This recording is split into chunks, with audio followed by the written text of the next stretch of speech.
Ia tak sempat berpikir kapan bisa pulang dan makan bersama keluarga ketika virus misterius itu diam-diam telah menggerogoti tubuhnya. Ia tak sempat bersedih ketika sepi yang setia menjemputnya di rumah sakit dan mengajaknya ke cakrawala. Ia tak sempat membayangkan pohon mawar kesukaannya akan tumbuh subur di atas makamnya. Yogyakarta, 5 September 2020. Assalamualaikum warahmatullahi wabarakatuh. Oke, bertemu dengan saya kembali, Ustadz Ilham. Kali ini kita akan belajar bahasa Indonesia tentang puisi.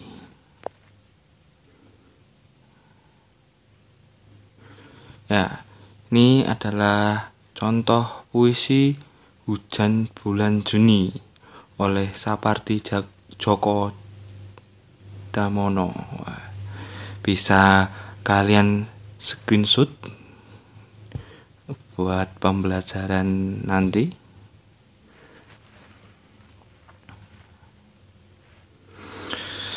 Menemukan unsur-unsur pembentuk puisi. 1. Pengertian puisi. Teks tersebut disebut puisi, yaitu teks tadi. Puisi yaitu teks atau karangan yang mengungkapkan pikiran dan perasaan dengan mengutamakan keindahan kata-kata. Puisi mengungkapkan berbagai hal, kerinduan, kegelisahan, atau penggangguan kepada sang kholik yang kamu ungkapkan dalam bahasa indah. Hanya saja kamu jarang menyadarinya bahwa itu adalah puisi. Jika hendak mengagumkan keindahan alam, kamu dapat menggunakan pilihan kata yang khas. Kata-kata itu kamu pilih sehingga dapat mewakili dan memancarkan keindahan alam yang kamu kagumi itu. Nah, perhatikan pula cuplikan teks berikut. Ya. Cuplikan tersebut diambil dari puisi Laut karya Amal Hamzah.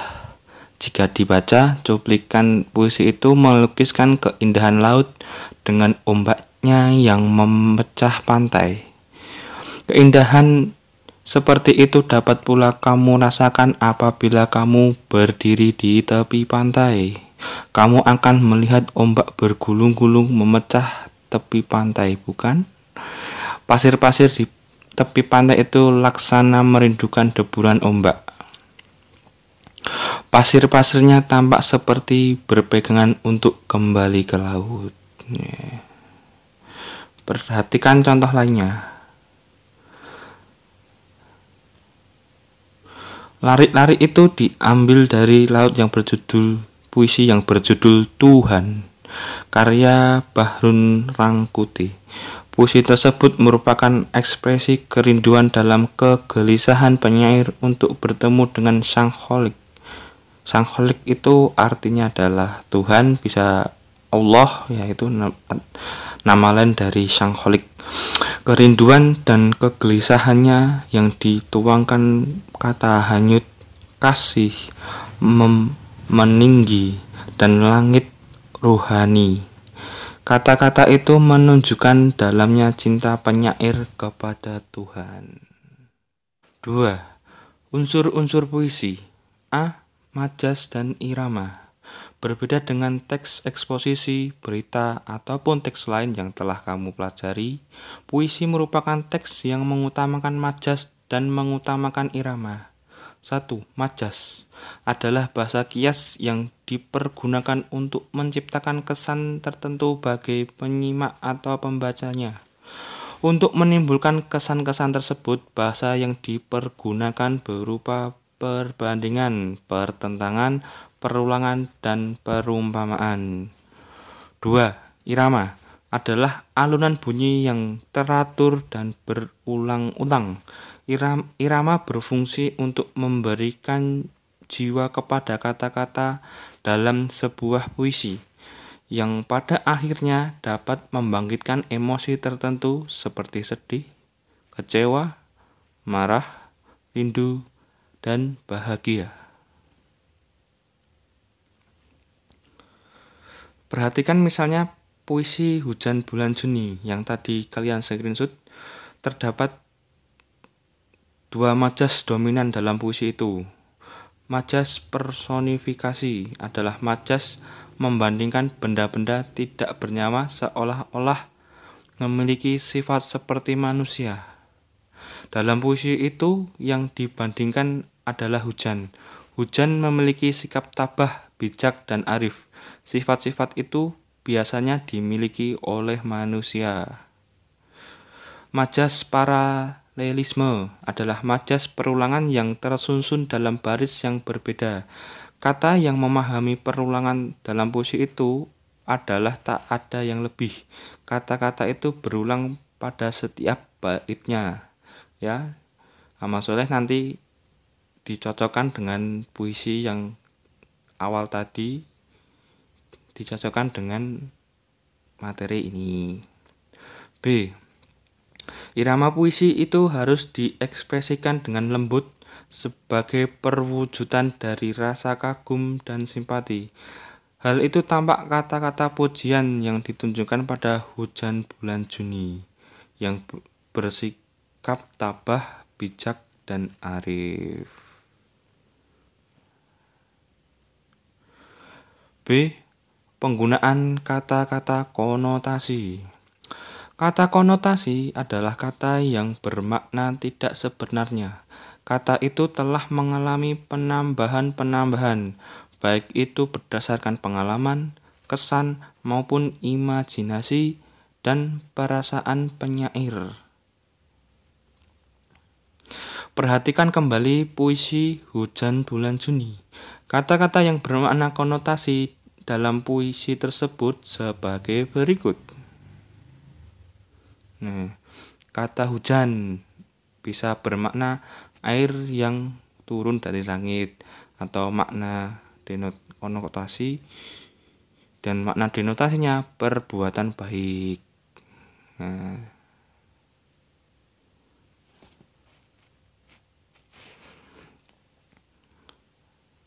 Kata-kata dalam puisi memang banyak menggunakan kata-kata yang makna konotatif. Kata itu merupakan kiasan atau merupakan suatu perbandingan seperti tadi ya. Kata hujan, makna denotatifnya adalah air yang turun dari langit. Sedangkan makna konotatif merupakan makna dari perbuatan baik. Berarti yang kolom yang bagian kanan itu merupakan makna konotatif, sedangkan kolom yang tengah merupakan makna denotatif atau makna yang sesungguhnya. Dari penjelasan makna lain di balik keseluruhan kata-katanya, kamu akan sampai pada maksud sebenarnya dari puisi tersebut. Hanya saja pemaknaan itu bisa saja berbeda-beda di antara orang yang satu dengan orang lainnya. Banyak faktor yang menjadi penyebabnya. 1. Tingkat pemahaman terhadap setiap kata yang ada dalam puisi itu. Semakin banyak kata yang mudah dipahami, mudah pula dalam memaknainya. 2. Tingkat pengenalan atau pergaulan seseorang dalam puisi. Seseorang yang sering membaca atau bahkan menulis puisi, mudah pula bagi orang itu dalam mengenali watak puisi termasuk isi yang dikandungnya. 3. Pengalaman pribadi. Seorang yang pernah merasakan ganasnya kehidupan kota akan sering mudah memaknai puisi itu daripada orang yang sama sekali belum pernah mengalami atau menyaksikan keadaan itu. Selain itu, faktor penguasaan terhadap teori sastra sangat berpengaruh dalam memaknai suatu puisi. Misalnya, penguasaanmu tentang macam-macam pengimajinasian yang mungkin terkandung dalam sebuah puisi. Dengan demikian lebih mudah bagimu dalam memahami maksud puisi itu. C. Kata-kata berlambang. Lambang atau simbol adalah sesuatu gambar, tanda, atau kata yang menyatakan maksud tertentu.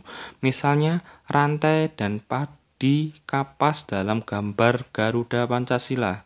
Tunas kelapa sebagai lambang pramuka. Lambang-lambang itu menyatakan arti tertentu yang bisa dipahami umum. Rantai bermakna perlunya persatuan dan kesatuan bagi seluruh rakyat Indonesia. Padi kapas berlambang kesejahteraan dan kemakmuran. Tunas kelapa berarti anggota pramuka yang diharapkan menjadi generasi yang serbaguna bagi agama, nusa, dan bangsa.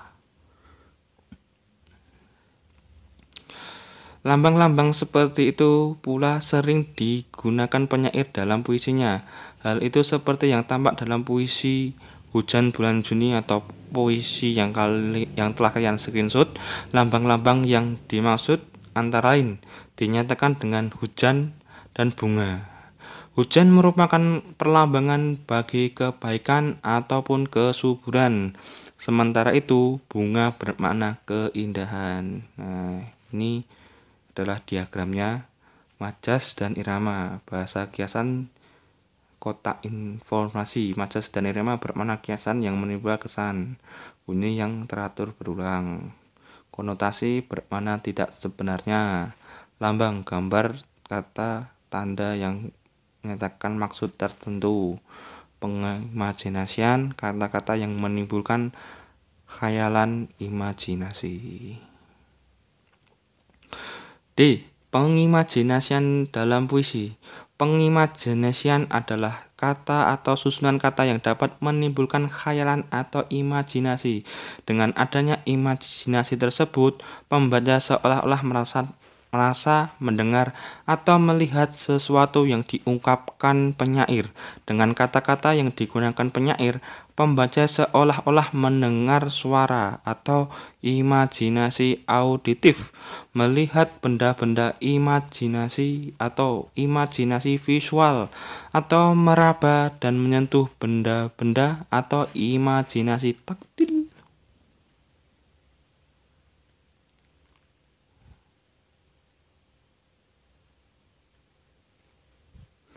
Sebagai contoh, perhatikan puisi berikut.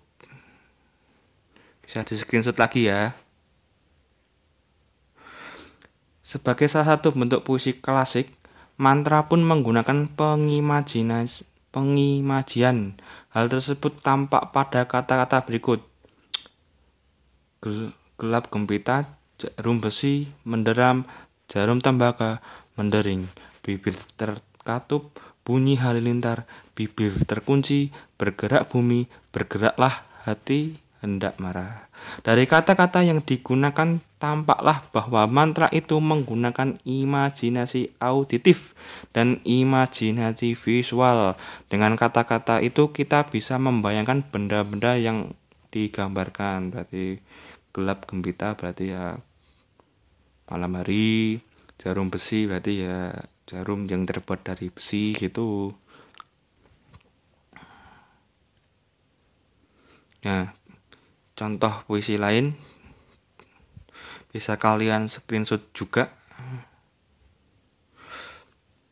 Dalam puisi itu kita mendapati kata berikut: senja samar, masa purna, ke bawah kursimu terang bagai bintang memasang lilinnya, kalbuku terbuka, bagai sedap malam menyimak kelopak, biar bersinar mataku seduh, biar binar. Kata-kata tersebut membangkitkan imajinasi melalui penglihatan. Sepoi, panas mayah terik, menghempus lemah, menyejuk badan. Kata-kata tersebut membangkitkan imajinasi melalui perabaan. Gerak rayu, membangkitkan imajinasi melalui pendengaran. Dengan kata-kata itu, penyair bermaksud menggambarkan dirinya ketika sedang berdoa kepada Allah, Tuhan yang Maha Kuasa. Ia menggambarkan dirinya lemah, namun ia pun merasakan suasana tentram. Melalui kata-kata itu pula penyair menunjukkan keinginan agar Tuhan mengisi seluruh kalbunya. Tentang besarnya cinta, kerinduan, dan kepasrahan sang penyair akan Tuhannya juga dapat terbayangkan secara nyata melalui kata-kata itu. Mungkin cukup sekian pertemuan kali ini. Bapak ucapkan alhamdulillah jazakumullahu khairah. Semoga Allah paring barokah. Akhirul kalam. Wassalamualaikum warahmatullahi wabarakatuh.